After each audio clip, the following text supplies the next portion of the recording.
நம்ம பாசப்பட்டோ இல்லை ஆசைப்பட்டோ ஒரு பொருளை வளர்க்குறோம். ஒரு நாயாக இருக்கட்டும், ஒரு மீனாக இருக்கட்டும், ஒரு கோழியாக இருக்கட்டும், ஒரு ஆடாக இருக்கட்டும், ஒரு நாயாக இருக்கட்டும், எந்த ஒரு பெட் அனிமல் வளர்த்தாலும் நம்ம ஆசைப்பட்டு வளர்த்தா தான் அது மேலே அன்பு, பாசம், இரக்கம் இது மாதிரி குணநலங்கள் உள்ளதை நம்ம வைக்க முடியும்.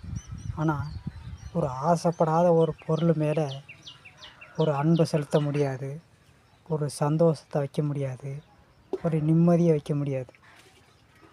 ஏன்னா அவங்கவுங்களுக்குன்னு ஒரு ஆசை, அவங்கவுங்களுக்குன்னு ஒரு இன்பம், அவங்கவுங்களுக்குன்னு ஒரு நடைமுறைகளில் வாழ்க்கையில் எல்லாமே இருக்குது.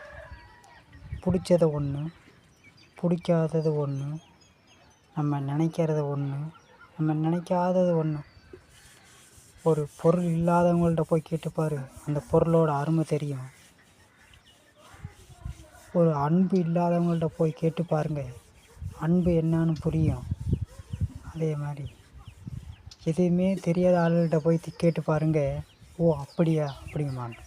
அது மாதிரி ஒவ்வொரு நிலைமையிலையும் ஒவ்வொரு காலகட்டத்துலேயும் அவங்கவுங்களுக்கு உண்டானதை போல் அவங்கவுங்களுக்கு வாழ்க்கைக்கான தேவைகளை அவங்கவுங்க தான் பூர்த்தி செஞ்சுக்கிட்டு வாழ்க்கையை ஓட்டிக்கிட்டு போய்கிட்டே இருக்கிறாங்க.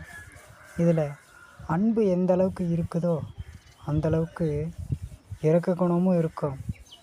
எந்த அளவுக்கு அன்பு இல்லாமல் வேற்றுமை இருக்குதோ அந்தளவுக்கு ஒற்றுமையே இருக்காது, சந்தோஷமும் இருக்காது, நிம்மதியும் இருக்காது. இது மாதிரி தான் காலகட்டங்கள் 1000 வருடங்களுக்கு முன்பு இருந்த காலகட்டம் இப்போ இல்லை, இப்போ இருக்கிற காலகட்டம் 1000 வருடங்களுக்கு முன்பாகவே இல்லை. அதே மாதிரி தான் இயற்கையினுடைய மாற்றங்களும் நம்மளுடைய எண்ணங்களும் அதிகமாக இந்த பூமியில் நிலைமைக்கு தகுந்தாற் போல், நேரத்துக்கு தகுந்தாற் போல், டைமுக்கு தகுந்தாற் போல் மாறிக்கொண்டே போகுது.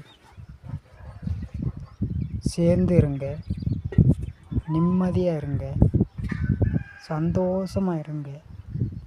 எந்த அளவுக்கு இருக்கணுமோ அது வரைக்கும் நோய் நொடி இல்லாமல் மற்றவங்களோட உதவியோடு நிம்மதியாக இருக்கணும்னா நம்மளும் சந்தோஷமாக இருக்கணும், நம்மளை சுற்றி இருக்கிறவங்களும் சந்தோஷமாக இருக்கணும்.